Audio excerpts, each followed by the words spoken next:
Hey guys, it's Justin again, and I'm going to show you how to play Sickest Witch, the single player mode. And it's pretty simple. It's similar to the competitive mode, but of course you only have one witch that you're playing with. So we're going to choose this witch here, and our ability card. Flip to there. You do roll your D4 for your ability. I got a 2, so we'll be able to use that ability as we fight the enemies.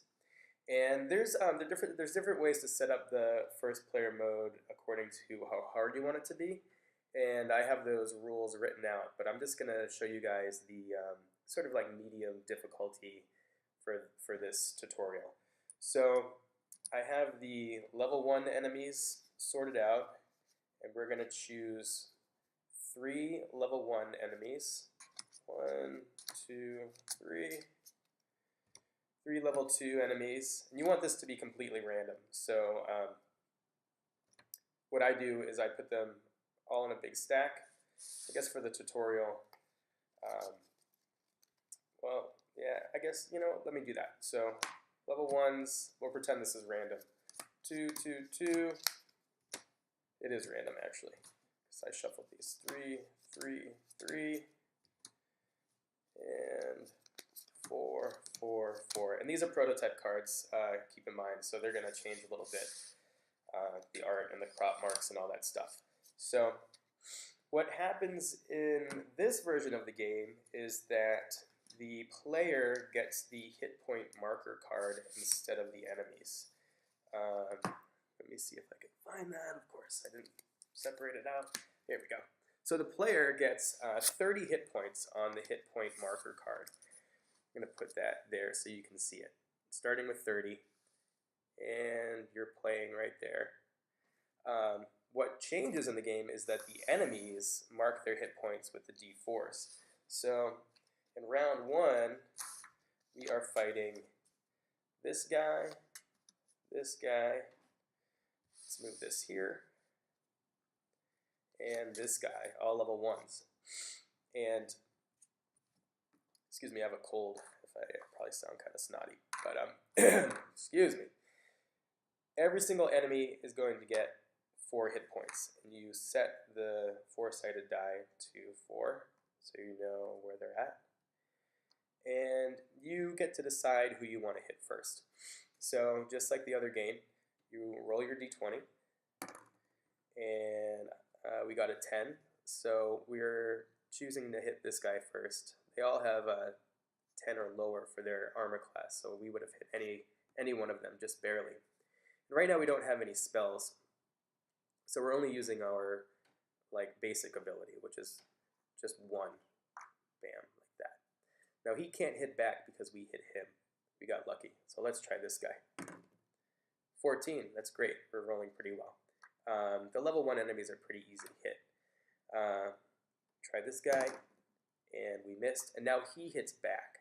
So on this difficulty level, if they roll a 9 or higher, they hit us. And wow, they rolled a 9, crazy. So we are down 1 hit point.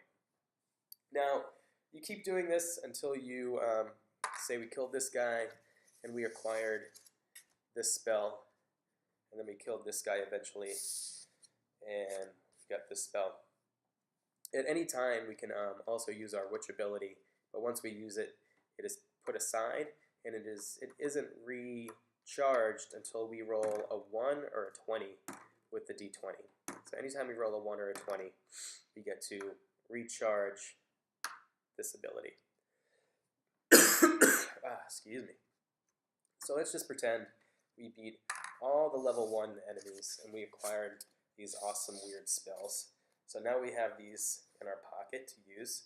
Oh wow, and they're all pain spells, which is kind of funny. The pain, pestilence, and poison markers, they're all equally distributed throughout the deck, so you should have an equal chance to get each one or each type. So now we would move on to the level 2 enemies. These guys. Let's just pretend we slaughtered those guys, And now we have even more spells. So now we have 6 total spells to use. So you can see as you progress through the single player mode, you get more and more powerful, which is fun because when you reach level 3 enemies, they're harder to hit, but now we have more combinations to try to match their weakness and other abilities on the cards. Also, now that we're fighting level 3 enemies, we flip this over because we have leveled up as well, and we roll twice on the d20. Excuse me.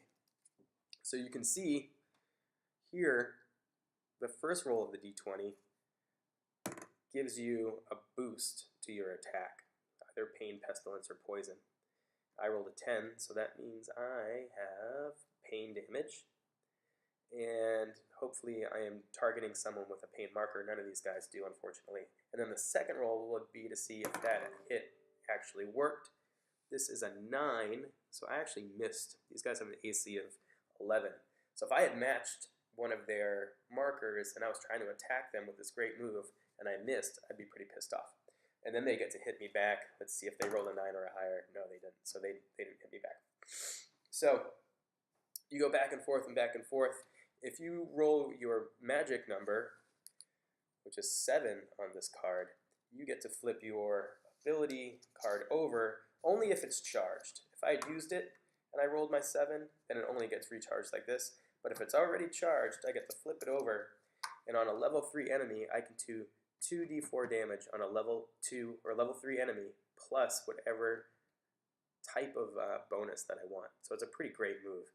Let's pretend that we're attacking these guys. And I forgot to mention that level 3 enemies have 2 d4 hit points. There's only 1 left over, so you can choose who gets the lower of the hit points. Actually, no, I think in the rules you roll for initiative because you need it randomized because some have higher AC.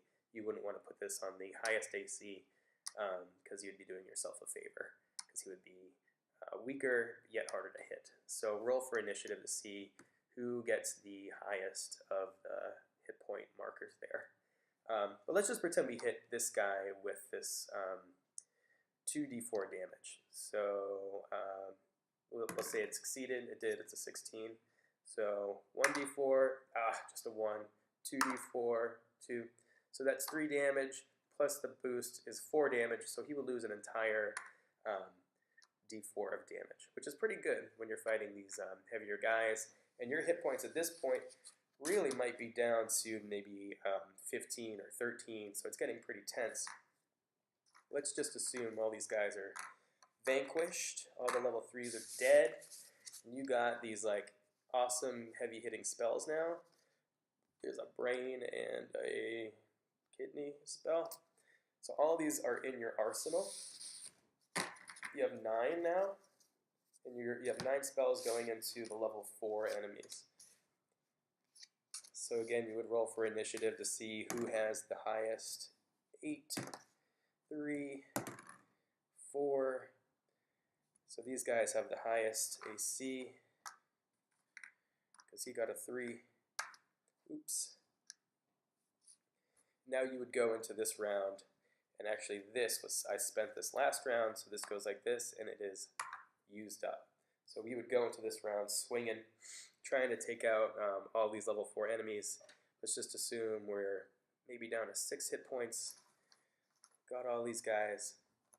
I also forgot to mention, that when you roll a 20, you gain 1 hit point, luckily. When these guys roll a 20, they do double damage. Actually, let me back up. You do double damage on a d20, and you gain 1 hit point. These guys do double damage on a d20, but if they roll a 1, they take damage, so they stumble, which is nice. That's all in the rules that are written out. This is just a quick tutorial for y'all. Let's assume we decimated these guys. Now we have 12 insane spells going into the very last round, and let's choose a random boss to fight. 1, 2, 3, 4. this guy is the one. Now we're going into this boss battle, and for each level of difficulty there's different rules for the bosses, and you would have all of these spells to attack this boss with, and hopefully, and oh yeah, he gets every single d4, so he has 20 hit points. So it gets pretty tense. I'm down to 6 hit points, he's got 20.